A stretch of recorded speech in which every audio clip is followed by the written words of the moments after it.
President Trump planning to award Charlie Kirk with the nation's highest civilian honor. White House correspondent Greg Clugston. A day after the assassination of conservative grassroots leader Charlie Kirk, the president announced he will be posthumously awarding him the Presidential Medal of Freedom. Charlie was a giant of his generation, a champion of liberty, and an inspiration to millions and millions of people. The 31-year-old Kirk was a major Christian conservative influencer and played a significant role in the Trump presidential campaigns. Greg Clugston, Washington. And the manhunt is continuing for the sniper who assassinated Charlie Kirk. More on these stories at townhall.com.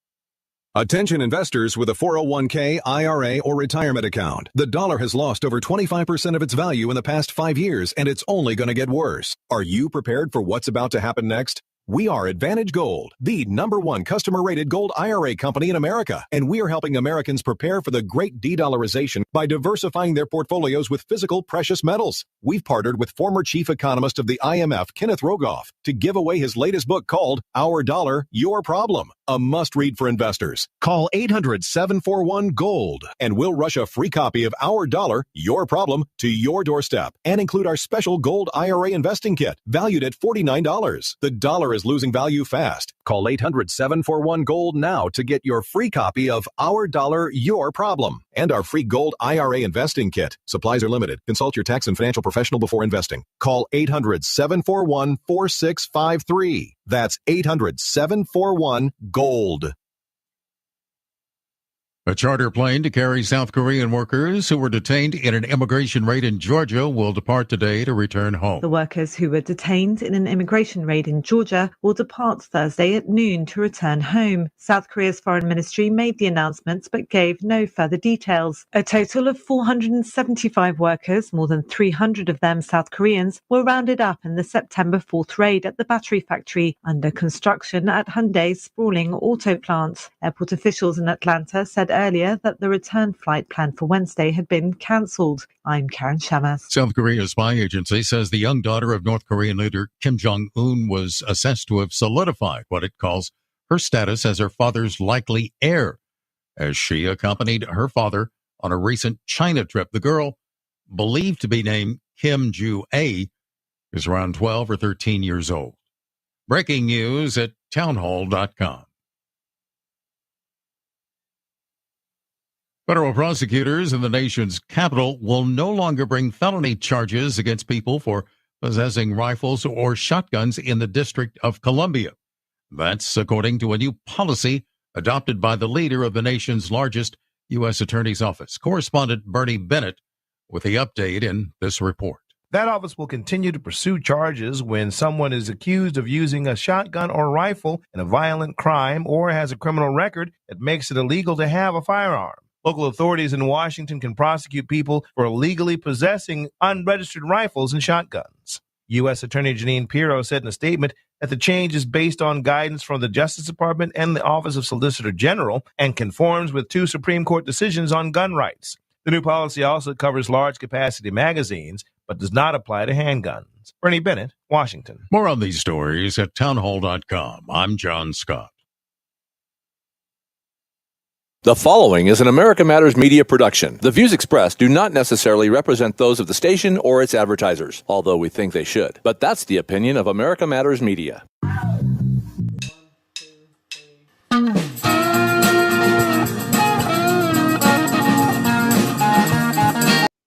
And welcome, Mr. Constitution Hour. Well, Mr. Constitution Hour, that's a different show. I am Douglas Vega. I am on the radio so much that I don't even know what show I'm on half the time. So I am on 6 days a week, every day except for Monday. You want to learn more? DouglasVGibbs.com, DouglasVGibbs.com. This is actually I guess I called it the Mr. Constitution Show. I think that's what I've been calling it. Zaki Radio, KPGF, America Matters Media. And wherever we go from here, because there's all kinds of noise in the background. There's always things going on.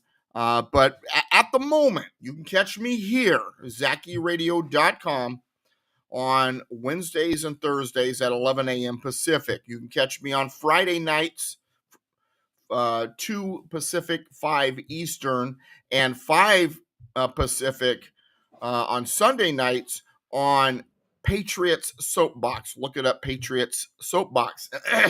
Then Saturday, KMET, 1490 AM in the Los Angeles Riverside Market, 1 p.m. Pacific. And then 8 p.m. Pacific, Saturday night, KPRZ and KCBQ, Salem media stations in San Diego, K-Praise, the Christian station, and KCBQ, The Answer San Diego, which is basically the one of the main conservative stations in the area. And then you can catch me on Tuesdays at 3:30 p.m. Pacific on Rumble, MrConstitution.com. It's mr-constitution.com. It goes to my friend's Rumble page, and on that Rumble page, just look for the shows that say Learn the Constitution, and those are the shows that I do. And, of course, I've got my own video channel. I'm on War Hamster's channel on the Rumble quite a bit. We're going through the Refederalist report there, and we're going through, what's it called? Madison's notes, the notes taken by James Madison during the Constitutional Convention. So I'm all over the place. Now, that said, I've been in media for a long time. I began on Blog Talk Radio back in 2007. I began at KCAA AM 1050 in August of 2011. August 6th, by the way. August 6th was my anniversary for being on the radio. AM radio. I moved to KMET later. I've interviewed the likes of Alan West, Alan Keyes, and of suddenly some of the names are suddenly blanking me here. Dr. Larry Arnn from Hillsdale College, had him on. And the list goes on and on and on. If I try to bring out the list, I don't want to sound like I'm dropping names, but I have had some pretty cool names on my programs. Right now, I'm looking at some gubernatorial candidates in California on my KMET show. Leo Zaki being one of them, Chad Bianco being another. So stay tuned to my programming. Now, that all said, I've been in the media for so long and all this other stuff, and I've talked about stuff for so long, and today is the anniversary of 9/11. Now, I know you want me to talk about some other stuff. We got the political assassination of Charlie Kirk. We're going to get to that. But first, I want to talk a little bit about 9/11, because 9/11 is an interesting situation. You may believe different things about 9/11. You may believe it was a Muslim attack. You may believe it was an inside job.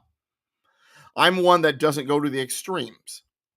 I don't believe it was an inside job in the sense that the government, carried it out every niche along, every moment along the way, and all of the claims. But at the same time, I don't believe they had nothing to do with it.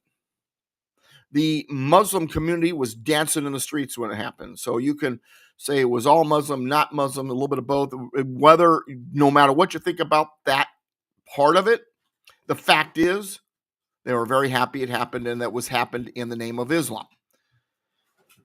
Now, a year later, after that had happened, I visited the site. The day the towers fell, I remember it well. I remember exactly what I was doing, what was going on.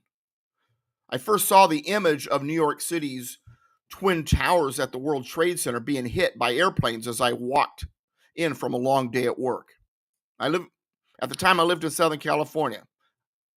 At the time, I had never been to New York. I had never seen the Twin Towers in person. And I was a construction worker at the time. So the news had only come to me in bits and pieces during the day because I was working out in the field and all that. I didn't and don't view what happened on September 11th, 2001 to be a tragedy. It was an act of war.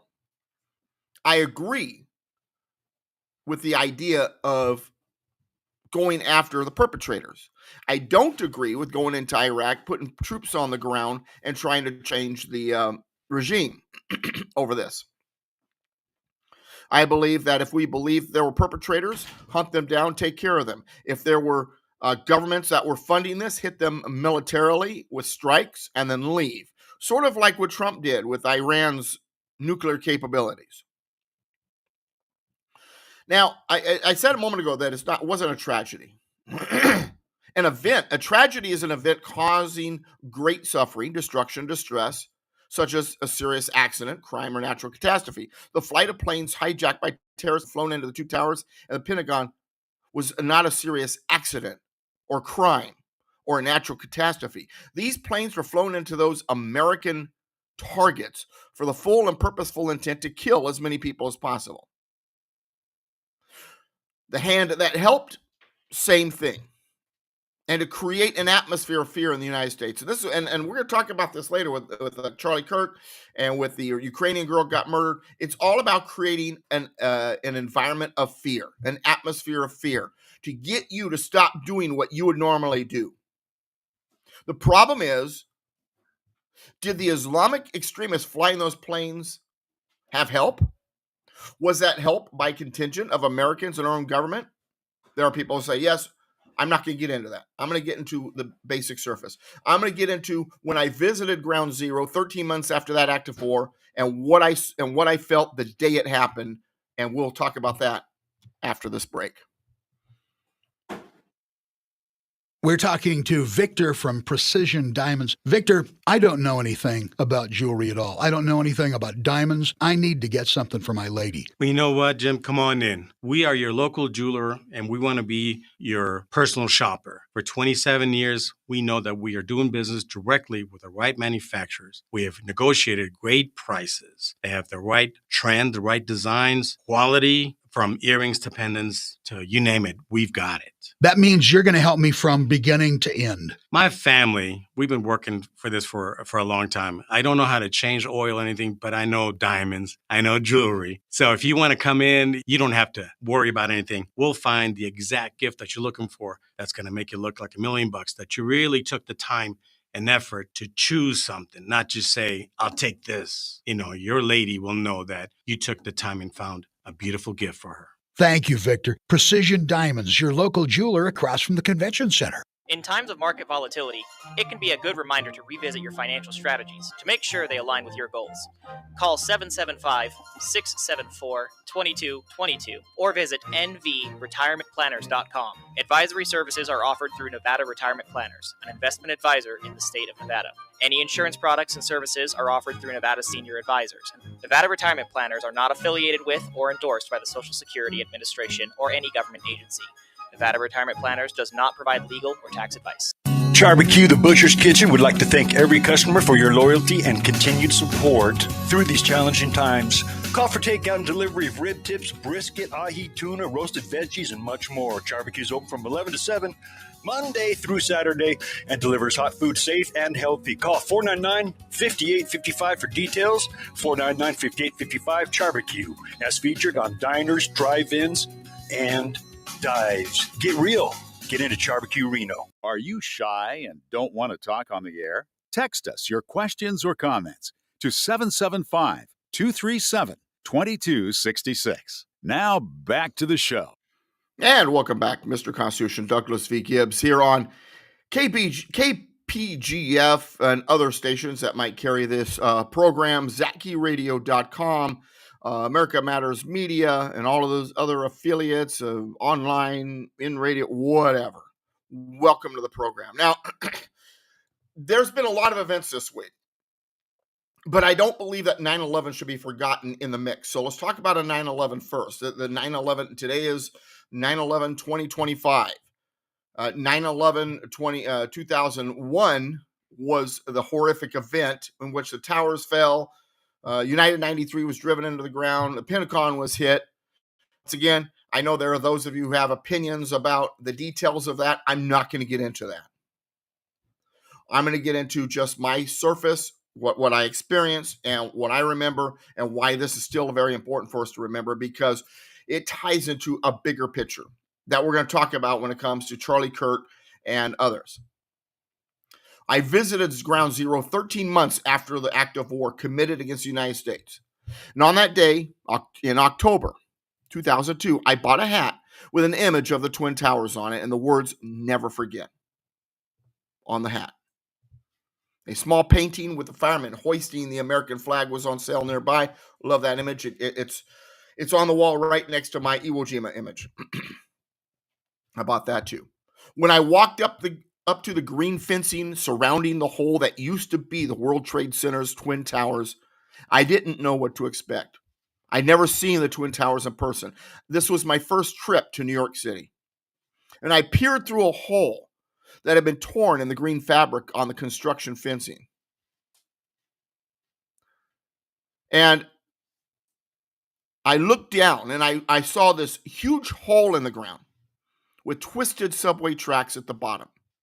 To my left, on a building that had sustained a little damage, hung a giant mural of the American flag and the words, "Never forget." A man standing beside me looked through the hole in the fencing as I pulled away from it. And after he spent a few moments looking through the hole, I said, "I never saw what they looked like." "You mean the towers?" he asked. "Yeah, the World Trade Center. This is my first trip to New York. I'm from Los Angeles. I never saw what the towers look like." The man lowered his eyes and said, "The New York skyline is not the same. They dominated the skyline. It's not the same." "So were they tall?" I asked. "Towered over the other skyscrapers," he said. "Now when you're outside the city and you look towards the city, you could tell that something is missing. The skyline is not the same." And we were silent for a moment. Then he asked, "Have you seen the Statue of Liberty?" And I said, "Oh, yes," I replied, "this morning. She's beautiful." My eyes began to well up with tears as I recounted the experience of meeting Lady Liberty for the first time. I'm a very patriotic guy. I love this country. And even though I couldn't get close to touch her because, this is a year after 9/11, the security, you couldn't even walk on the island at that point, much less go inside like they used to be able to because of the heightened security. And he said, "She is lovely." "And I was at the Arlington Cemetery yesterday," I said, "and saw the Statue of Liberty this morning. Then we came here."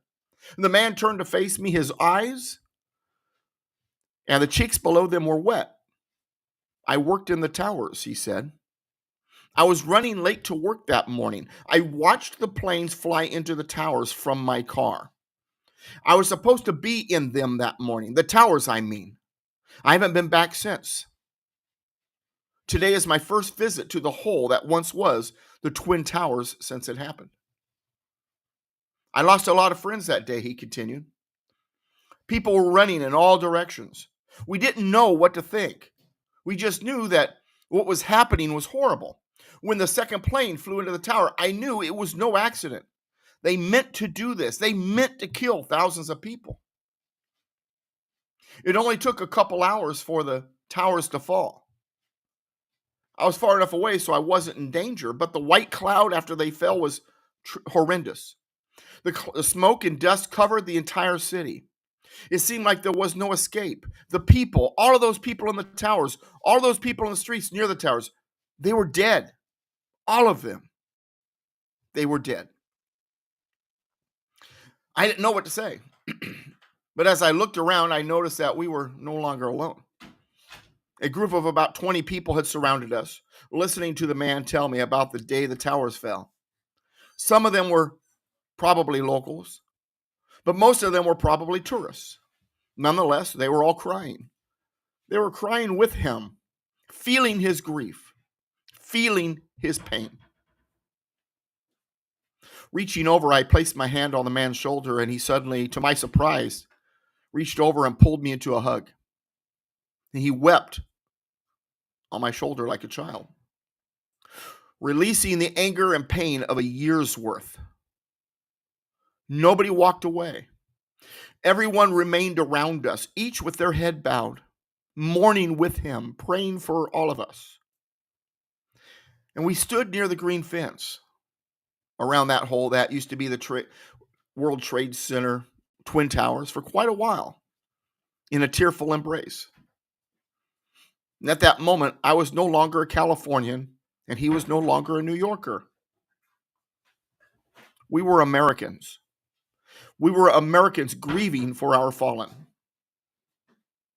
And afterward, we shook hands. And as he looked me in the eye, he said, "Never forget." Another tear rolled down his wet cheeks.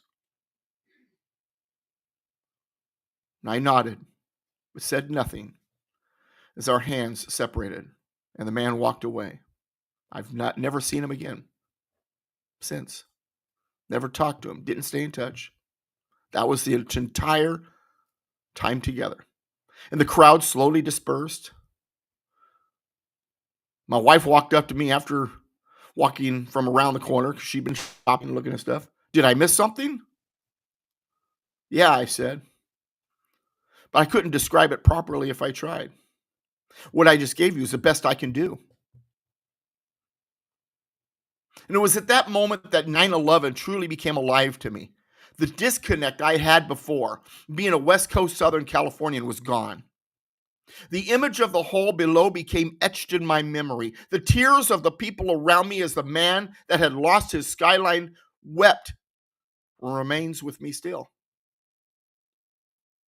A family member later bought a book for me titled Portraits 9/11-01, which is the collected portraits of grief from the New York Times. And I read each and every one of the portraits of the people listed in that book. Another book given to me by my mother titled Report from Ground Zero by Dennis Smith, who was one of the 5 firefighters on the scene, served to educate me more about what happened that day and each day that followed. I have a portrait of the World Trade Center on my office wall. It has 2 images on it, both showing what the skyline looked before 9/11, with the 2 towers dominating the scene. And at the bottom, the words read World Trade Center, World Peace, means World Peace. Unfortunately, to those 19 hijackers on September 11, 2001, and anybody in the government that may or may not have had influence or direct hand, peace was the last thing on their mind. Instead of peace on that morning, 2 hijacked jetliners struck the Twin Towers of the World Trade Center. The 110 stories of both towers collapsed, and nearly 3,000 men, women, and children died that day in an act of war against the United States, committed by an angry hybrid of politics and religion from Islam and an angry hybrid of politics and religion in the deep state, still embracing middle-aged barbarism and tyrannical ideas, both of them. Islam claims to be the religion of peace with an assist from the deep state. And the man who wept told me to never forget. And I haven't, and I won't. And as I think about that, then I get back to what's going on in the world today. What we're watching today. And, I'm reminded of Benjamin Franklin's words. Only a virtuous people are capable of freedom. As nations become corrupt and vicious, they have more need of masters. And my wife asked me once how it is that the founding fathers knew so well what the future held. And I responded, they didn't know what the future was going to be like, but they knew history. A study of history reveals patterns, tendencies, human nature. And Benjamin Franklin was simply relating to us what he had observed. As long as a country is virtuous, meaning that it follows a moral standard and stands by that standard, things will work out fine. Laws will be obeyed, the laws will not be tyrannical, and corruption and violence will be held at bay. But when virtue is set aside for selfishness, immoral behavior, and attempts to justify corruption and viciousness, then as science teaches, Newton's third law of motion, for every action there is an equal and opposite reaction. When one exerts a force on another, when one thing exerts a force on another, the second object exerts a force of equal magnitude, but in the opposite direction on the first. Wickedness creates societal chaos. So those who believe they are in place to keep the order must press down harder. As nations become corrupt and vicious, they have more need of masters. Benjamin Franklin's quote, while an observation of history, has become a warning, a prophecy, and today it is unfolding before our very eyes. America is bleeding, not just from the wounds of crime, but from the moral rot that enables it. The killing of Irina Zarutska, a 23-year-old Ukrainian refugee, was not just a tragedy. It was a symptom. Her murderer, DeCarlos Brown Jr., had been arrested 14 times. And yet he was walking free, riding a train, carrying a knife. Why? Because the left's soft on crime policies have turned our justice system into a revolving door for violent predators. Brown stabbed Zarutska in the neck. Surveillance footage shows him muttering, "I got that white girl." A racially motivated killing? Absolutely. But the media? Silent. Politicians? Absent. The Charlotte, North Carolina mayor's response offered more sympathy to the killer than to the killed. The problem? The left wants you to believe that maniacs are not maniacs until they kill, and they kill repeatedly. And even then, mental institutions or imprisonment is a terrible option. And it takes years of murderous rampages before we finally decide, okay, fine, put them away.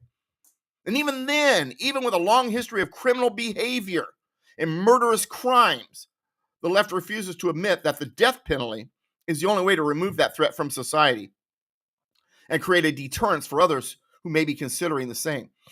The ideological cover-up regarding Zarutska's death is so ridiculous that, according to the Free Press, Wikipedia editors nominated the articles regarding it. When we come back, I'm going to get more into that, and I'm going to tie this all to the political assassination of Charlie Kirk. Don't go anywhere. Can you define the 4 different parts of Medicare? Do you have Medicare prescription drug gap coverage? At Nevada Senior Advisors, we will walk through the different parts of Medicare, including Medicare Advantage, Medicare Supplement, Part D prescription drug plans, to help you determine which option is right for you. Visit nvsenioradvisors.com, call 775-674-2223 to set up an appointment. Nevada Senior Advisors is not affiliated with or endorsed by the federal Medicare program or any other government agency. Calling this number will direct you to a licensed sales agent. Barbecue the Butcher's Kitchen would like to thank every customer for your loyalty and continued support through these challenging times. Call for takeout and delivery of rib tips, brisket, ahi, tuna, roasted veggies, and much more. Barbecue's open from 11 to 7, Monday through Saturday, and delivers hot food safe and healthy. Call 499-5855 for details. 499-5855 Barbecue, as featured on diners, drive-ins, and dives. Get real. Get into Barbecue Reno. Hey, all you entrepreneurs out there. Whether you have a small business or work from home, LaRue Press offers a virtual office and business address for all your business needs. Located at 280 Gregg Street, Suite 10, LaRue Press is your personal assistant for friendly all-day service. Need a conference room to meet with clients? You got it. With LaRue Press, you also get phone answering service, mail forwarding, package pickup, and even help branding your business. Call LaRue Press at 849-3814 or go online to lrpnv.com. Meet Ed, movie buff, animal lover, safe driver. 5 years of driving an ambulance teaches you a thing or two. If people knew what I know, lives could be saved. When I see a car trying to rush past a turning bus, I get concerned. You see, when big vehicles turn right, they have to swing wide to make the turn. And that's a lesson you don't want to learn the hard way. When trucks and buses turn, let's you and I wait. It's our roads. It's our safety. Visit www.sharetheroadsafely.gov. To join the conversation, call 844-790-TALK. That's 844-790-8255. Now back to the show. And welcome back, Douglas V. Gibbs, Mr. Constitution, DouglasVGibbs.com. Here on America Matters Media, Zaki Radio, ZakiRadio.com, KPGF, and any other place that this thing might appear out there. Glad you're with me. Catch me 6 days a week on other outlets as well. And let's have a conversation. DouglasVGibbs.com. All right, so I was talking before the break about how the Free Press has reported that Wikipedia editors nominated the encyclopedia's article, Killing of Irina Zarutska, to be deleted. Like all of the other defenders of the hard-left Democratic Party's radical narrative, the editors of Wikipedia believes it is their idealistic mission to provide all the world's information for free, compromised by editors who battle over their version of the truth. You get to learn what they tell you you're going to learn. The truth, if it doesn't fit the narrative, shall not be told. It is all a part of the prerogatives of the Democratic Party and the media establishment and the leftist academia and all of that, who only wants you to believe what you are told and not believe what they cut out of the message. The story about Zarutska's death is not just being ignored, it's being suppressed. If the roles were reversed, if it was a white man killing a black woman, the airwaves would have been ablaze. But, you know, that's not what happened. That's not what we're seeing. They're not ablaze. Why? Because the narrative is inconvenient. The victim was white, the killer was black, and therefore they bury it. What about the bystanders? No one helped. No one intervened. Why? Because they saw what happened to Daniel Penny. He stepped in to stop a threat on a New York subway, and the left tried to destroy him. They called him a murderer. They wanted another George Floyd moment. Even if their narrative is false, there too. The Floyd case, after all, was riddled with contradictions, political theater. The message, however, when it came to Daniel Penny is clear. If you help, you're a target. Meanwhile, we have violent behavior by people who shouldn't even be in the country in the first place, being ignored, if anything, enabled. Daniel Hernandez Martinez, suspected ties to Tren de Aragua, has committed 22 crimes in 6 months. He's still walking around. And this includes assaults on police officers, civilians, theft, threats with a knife. He's out there. Thanks to the left's protection of illegal criminals, New York sanctuary policies, and no bail releases. And Laken Riley was murdered by an illegal alien from Venezuela. And the suspected had prior arrest and was released despite ICE detainers.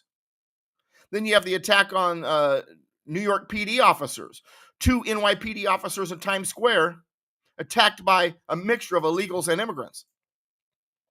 One suspect was released without bail. Then, just recently, an Idaho teenager was injured by an illegal alien.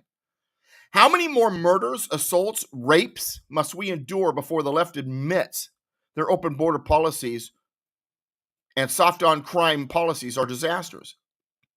ICE reports that 70% of their arrests have been violent criminals. Yet Democrats want these arrests stopped. And they're going after anti-crime policies with lawfare. And President Trump cleaned up Washington, D.C. No murders since. There was like a murder a day minimum in Washington, D.C., one of the murder capitals of the world. No murders since Trump has taken action.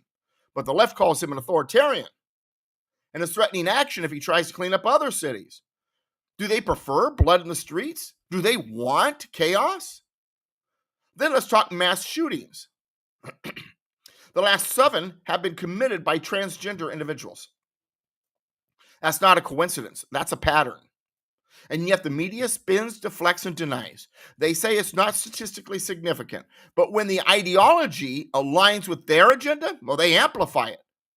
When it doesn't, they erase it. And now, the political assassination of Charlie Kirk. One shot, professional, precise, in front of a crowd, 200 yards out. I'm not that good, and I'm a good shot. The killer fled, and the media barely blinked. Kirk was a conservative, a Trump ally, a major voice and a longtime defender of constitutional and conservative values. So his death to the Democrats is inconvenient, just like the attempted assassination of Donald Trump, just like the shooting of the Republican congressman at a baseball game in 2017 during Trump's first term, which before Kirk's assassination was one of the most brazen acts of politically motivated violence in American history. And like Kirk's murder, it targeted Republicans with chilling precision. And the FBI later classified it as domestic terrorism, fueled by leftist rage against Republican legislators. Steve Scalise, then House Majority Whip, was critically wounded. Other injuries included Capitol Police Officer Crystal Greiner, congressional aide Zach Barth, and lobbyist Matt Mitka. Officers engaged the shooter in a shootout for nearly 10 minutes. The gunman was ultimately shot and later died from his wounds. Scalise underwent multiple surgeries and returned to Congress months later to a standing ovation. The attack underscored, as does all of the other violent acts mentioned here, the reality of how unhinged the leftist Democrats have become and how they are willing to use violence against conservatives in response. And these aren't random acts. They are targeted assaults against a perceived enemy, be it a white girl, a congressman, or a popular conservative celebrity. It's driven by ideology. It's a part of a broader pattern that follows the left's rhetoric, demonization of political opponents as fascists or threats to democracy. And those words become more than verbal assaults. They become fuel for violence. And violence has gotten to the point that it is not just tolerated by the left, it's embedded in their political DNA. Ferguson, Baltimore, Portland, Seattle, Los Angeles, riots, looting, arson, attacks on ICE. This isn't protest. This isn't peaceable assembly as enumerated in the First Amendment. It's insurrection. And it's not just policy, it's culture. A culture of violence, a culture of godlessness, a culture that rejects virtue and embraces chaos. Then to cap it all off, we have Tim Kaine. You remember Tim Kaine, right? Hillary Clinton's running mate during the 2016 election.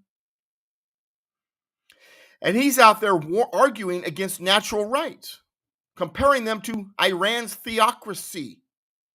And he claimed rights are granted by government. That's not just wrong, it's dangerous. It's a part of the problem here.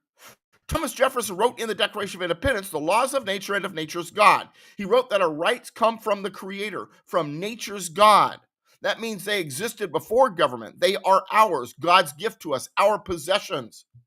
Not the state's, not the left's, not negotiable. Kaine says our rights come from government because he wants government to control, to determine, define our rights. And when government tampers with our rights, it tampers with God's order and the natural order of things. When society abandons virtue, it invites tyranny. More laws, more enforcement, more control. And that's the path we're on. That's the path the left is leading us down. So how do we turn this all around? We remember Benjamin Franklin. Remember I mentioned this guy earlier in this conversation? And we remember Thomas Jefferson. And we remember James Madison. We remember God. We punish crime. We end Nobel insanity. We enforce the law. We reject the rhetoric that calls Trump a Nazi and Republicans fascists because that rhetoric fuels violence. It justifies assassination. And if we don't stop it, Charlie Kirk won't be the last. This is not just a political fight. It's a moral one, a spiritual one. We can't get our political house in order until we get our spiritual house in order. We better get right with God. We better become a virtuous people again. If we don't, America will fall and become another wonderful, godly thing in history, taken down and destroyed by human nature and the lawless and immoral madness of tyrants. Because only a virtuous people are capable of freedom. As nations become corrupt and vicious, they have more need of masters. Benjamin Franklin said, only a virtuous people are capable of freedom. And with freedom comes responsibility. The virtue of a society is tied into its definition of what natural rights are. So let's get back to Tim Kaine here. In the opening paragraphs of the Declaration of Independence, the definition of what a natural right is laid out in clear language. Laws of nature and of nature's God. Entitle them. We hold these truths to be self-evident. They are endowed by their creator certain unalienable rights, which means our rights are God-given, endowed. We are entitled to have them. They are self-evident to us, and they are unalienable, inseparable. Even when I don't have access to a right, the right still belongs to me. And if our rights are God-given, then they are also God-defined. So among the questions we must ask when determining if a right is to ask, would God sanction the item as a right? Of course, it goes deeper than that. It's a part of the natural order of things. Is the thing being claimed to be a right a part of the natural order of things? Would God sanction abortion as a right? If not, it's not a right. Is abortion a part of the natural development or procreation of the human species? No. It's an artificial termination. So it's not a right. And if that baby is a person, and I believe it to be, it violates the Constitution. No person shall be denied their life, liberty, or property without due process. Amendment 5, Amendment 14. This is what we're looking at here. This is what our rights are. A person's individual rights also must not extend to the point to where they interfere with another's rights. So the old saying, I have a right to swing my arms, but my right to swing my arms stops at the tip of another's nose. They have a right not to be hit. Religious liberties are among the 5 rights enumerated in the First Amendment. Should others then, who some people believe to be rights, be able to extend to the point that they can interfere with religious rights? Should a behavior be able to interfere with one's religious right when it comes to health care, babies, whether a baker should be required to bake a cake? God and our rights existed before the creation of government. Government has no authority to infringe upon them, for our natural rights are our possession. Individual ownership of one's natural rights also means that it is the individual's duty to protect and defend one's rights. It is not the job nor the authority of government to protect, defend, guarantee our rights, define them, grant them. Government is commanded by the U.S. Constitution to not infringe upon our rights. Godly moral standards serve as the foundation of the American system, and the Christian founding of the United States serves as an irreplaceable element in the construction of our system of liberty. Let's go to break. When we come back, I'll finish talking about our natural rights and a little bit more. Don't go anywhere.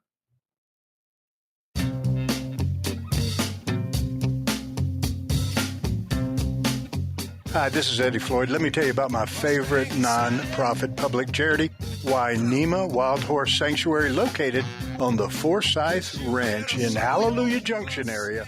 And please go to www.WaiNemaRanch.com. That's WYNEMA Ranch.com.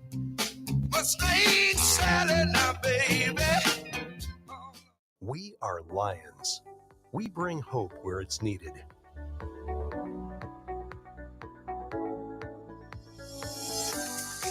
Support causes that matter.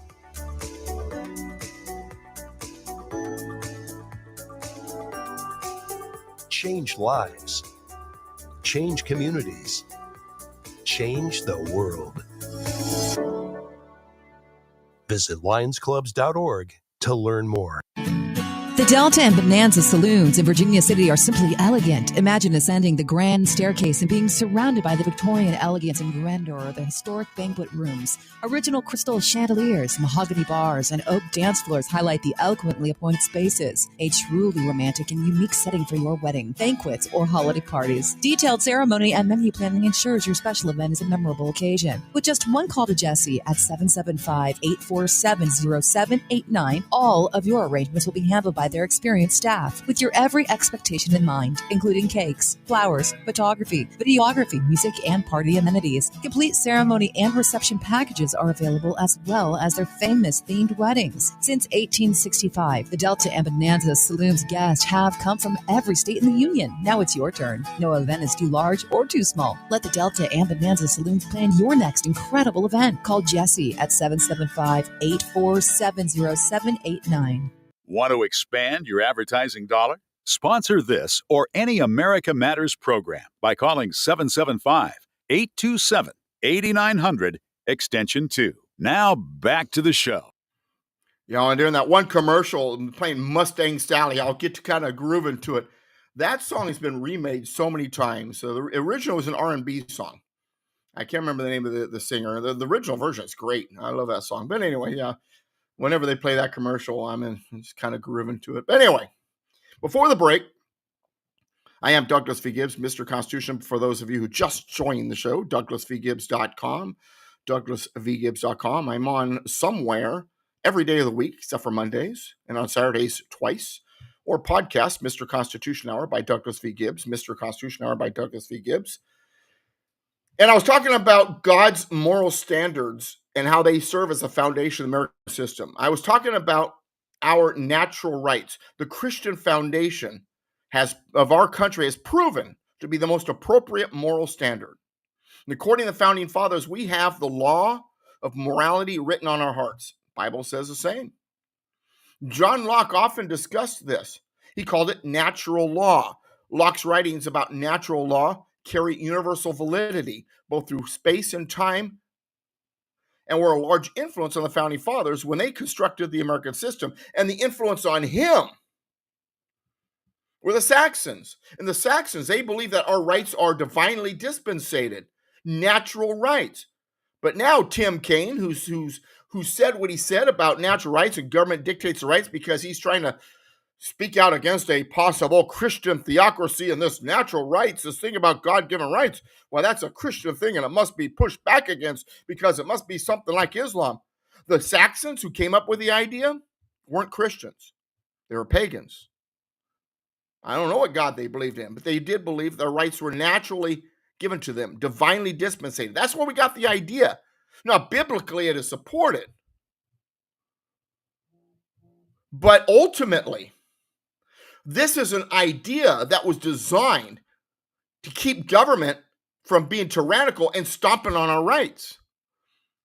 According to John Locke, natural law and our natural rights are independent things, not connected to social arrangements, conventions, and common beliefs.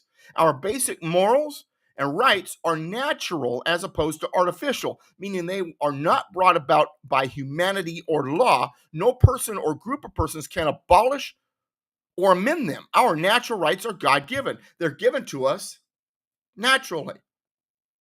Natural law includes rules of conduct. But these are not laws simply uttered into existence by some ruler. They are written on everyone's heart. God gave us the ability to reason our way to recognize them. Self-evident. Remember what Thomas Jefferson wrote? These truths, the truth is self-evident. We know what natural law is. We know what our rights are. We know right and wrong. And those who are pushing wrong know what they're doing is against that standard. But they're trying to poke God in the eye. They're trying to poke Christianity in the eye, and they're trying to bring on their tyranny. Some people may refer to this self-evident knowledge of what is good and evil as being one's conscience. Natural law is the source of our moral behavior, our moral duties. Parents, for example, under moral duties as defined by natural law, should care for their children. A mother has the truth understood duty. She'd have to be taught to feed her children, nurse them, and then feed them later. A man has this natural instinct, a part of natural law, to take care of his family. The duty belongs to the parents, and therefore it means that the parents have the natural right to care for their children without interference on the part of others. And we also have natural rights that do not involve duties, such as the right to acquire property. We have the right to protect our property, which would also support the right to keep and bear the tools necessary for protecting said property, not only from a potential criminal element, but from a tyrannical government. The right to speak freely and the right to limit government to the powers authorized to it, should the political officials exceed their granted authorities. And in the Declaration of Independence, the wording regarding our right to alter or abolish the government is that whenever any form of government becomes obstructive to these ends, it is the right of the people to alter or to abolish it, and to institute a new government, laying its foundation on such principles and organizing its powers in such form as to them shall seem most likely to affect their safety and happiness. Natural law, the moral standards we derive from it, and natural rights are all intertwined. They're all a part of the same overall concept of divine providence. They are divinely given and are binding us because they have been commanded by God. They are in place to provide a maximal benefit to humanity and to protect us from the consequences of immoral actions. So then, what is going on with all this violence? What is going on with all this craziness? Well, you have to understand, my friends, that they hate God and order and the American system of liberty so much that they're willing to become violent. They're willing to try to assassinate a presidential candidate, a former president. And then after it happens, well, I don't remember ever seeing his ear. Did he magically get... They're now questioning whether or not the assassination even happened. They're willing to kill in the streets. Let murderers cross the border and gun down people like Charlie Kirk, because they hate so much. It's not because they're fighting for something. I'm fighting for something, for liberty, for natural rights, for a godly, virtuous society. They're not fighting for something. They're fighting against. They're fighting against Trump, against liberty, against truth, against morality, against anybody saying, you know what, dude, dressing up in a dress, it's just weird. Don't do it. It's freaky. I mean, you could do it if you want. There's no law that says you can't. But dude, it's really not a good thing. You might need some help. They hate me. I'm going to burn something. I'm going to shoot somebody. Because they hate. They accuse, they project their opposition of being the haters. Yet they are the haters. And here we are now. We're in a world that needs to reestablish the liberty and free and dynamic economic market based on constitutional principles rooted in individualism, and they're fighting against it. The opposition to a godly society based on liberty and a free and dynamic economic market loves to label things and put them into categories. Even when it comes to our rights, not only is Tim Kaine saying that your rights are defined, they've categorized our rights, divided them. You know, that's the old battle strategy, right? Divide and conquer, redistribute the wealth through coercion and progressive taxation. When it comes to our rights as human beings, the proponents of tyranny have divided our rights into all kinds of convenient little categories just to prove that they define them and they've got control of them. So we have human rights and civil rights and fundamental rights and traditional rights, constitutional rights, and so on and so on.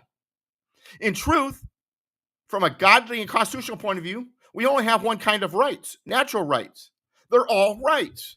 It's like sin. In God's eyes, all sin is sin. There's no ranking system. We all fall short of the glory of God, or so we are all capable of sin, all sin. Now, on a human scale, some sin may seem more egregious than other sins, and that's a reasonable human way of looking at it. But while the consequences on earth are of different sins may be different, to God, the wages of sin, all sin is still death. Sin is sin. That's why humanity is no longer immortal. Remember, Adam and Eve originally were immortal. And why our spirit died and is no longer able to commune with God. For Christians, the belief is when you accept Christ, your spirit is enlivened, born again. You're able to communicate with God. The blood of Christ blankets our sin. So God, when he communes with us, doesn't see our sin. He sees the redemptive blood of Jesus and the Holy Spirit. Humanity has decided, however, despite the fact that the wages of sin is death, to categorize sin. We have deadly sins, abominations, mortal sins, venial sins, and so forth. It's a way for men to determine the seriousness of your sins and to define them through our own rules. And I get it when it comes to laws and penalties and all that. That's good from a human point of view. But when we abandon God's definitions and we embrace man's definitions, when we stop following the rule of law, we start following the rule of man, what men say rather than what God says, ultimately what begins to happen is we begin to embrace the rule of man. And what happens is it doesn't take very long before we start dancing around the proverbial golden calf. Our rights are the same way. We technically don't have human rights, civil rights, constitutional rights. We have natural rights given to us by God. They are entitled to us equally, self-evident, unalienable, God-given. Given to us equally. Oh, Doug, even the slaves? Yes. God loves them as much as he loves you. He gave everybody those rights. It's government that interferes with the access to those rights. You don't not have those rights. You have those rights. It's whether or not government gives you access to those rights. Government is a tyrannical thing, or it can be. But without government, there's no freedom. Too much government, there's no freedom. You got to find the balance. That's the Constitution. And in short, while the list of human rights by the international community may be an essentially accurate list, the enforcement of those rights does not belong to federal government or the United Nations as much as they belong to the human community. In fact, the Founding Fathers recognized that governmental bodies are not supposed to be the guarantors of our rights or even the protectors of our rights. They're there to secure our rights. Because in the long run, government bodies pose the greatest risk to our rights. Bill of Rights uses negative language regarding the government's role regarding our rights. Amendment 1, Congress shall make no law. Amendment 2, shall not be infringed. Amendment 3, no soldier shall. Amendment 4, shall not be violated. The Bill of Rights was not telling government to guarantee our rights, define our rights, or in Tim Kaine's crazy way, dictate our rights or discuss or determine. It was telling government, hands off our rights. The problem is the culture is not godly. And when the culture is simply not capable of maintaining liberty and natural rights that accompany such a gift from God, then as Benjamin Franklin explained, we live in a debauched society and there will be no liberty because we will be in need of tyrannical masters instead. Our rights are God-given. And then as individuals, it is our God-given duty to educate and assist when it comes to our rights, to our natural rights, and give a helping hand, if necessary, to those who need it. As individuals, to encourage a community to eventually stand on its feet, to encourage a community to become dependent upon government schemes of a redistribution of wealth, and which politicians primarily participate in for the purpose of political power and votes, in short, is ungodly. To claim our rights come from government is ungodly and tyrannical and a recipe for disaster. United we stand, combined we God bless America, my friends. God bless you. See you next time. DouglasVGibbs.com. Bye-bye now. For one nation under God.